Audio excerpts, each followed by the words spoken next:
H1B visa దరఖాస్తుదారులకు America షాక్ల మీద షాక్లు ఇస్తోంది. ఇప్పటికే వీసా ఫీజుని $1,00,000కి పెంచేసిన ట్రంప్ సర్కార్ ఇప్పుడు ఆ వీసా విధానంలోనే సమూల మార్పులకు సిద్ధమవుతోంది.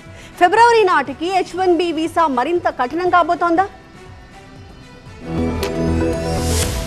H1B వీసా రుసుమును $1,00,000లకు పెంచిన అమెరికా ప్రభుత్వం H1B వీసాల విషయంలో మరిన్ని కఠిన నిర్ణయాలు తీసుకువచ్చే పనిలో నిమగ్నమైనట్లు తెలుస్తోంది. ఫిబ్రవరి 2026 నాటికి H1B వీసాల ప్రక్రియలో గణనీయమైన మార్పులు ఉంటాయని కీలక వ్యాఖ్యలు చేశారు అమెరికా వాణిజ్య మంత్రి హోవార్డ్ లుట్నిక్.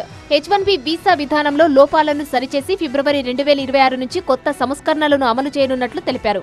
అమెరికా అత్యంత నైపుణ్యం కలిగిన నిపుణులను మాత్రమే ఆహ్వానించాలని చూస్తోందని, వారి కుటుంబాలను తీసుకురావడానికి అనుమతించడం సరికాదని ఆయన అన్నారు.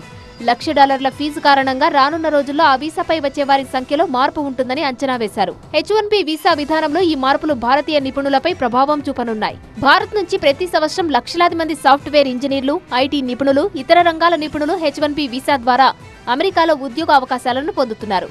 ఈ కొత్త నిబంధనలు వీసా దరఖాస్తు ప్రక్రియను మరింత కఠినతరం చేయనున్నాయి. దీంతో పాటు లాటరీ వ్యవస్థ రద్దు కావడం వల్ల నైపుణ్యం ఆధారిత ఎంపిక ప్రక్రియ అమల్లోకి వస్తే అత్యంత అర్హత కలిగిన వారికి మాత్రమే అవకాశాలు లభించే అవకాశం ఉంది.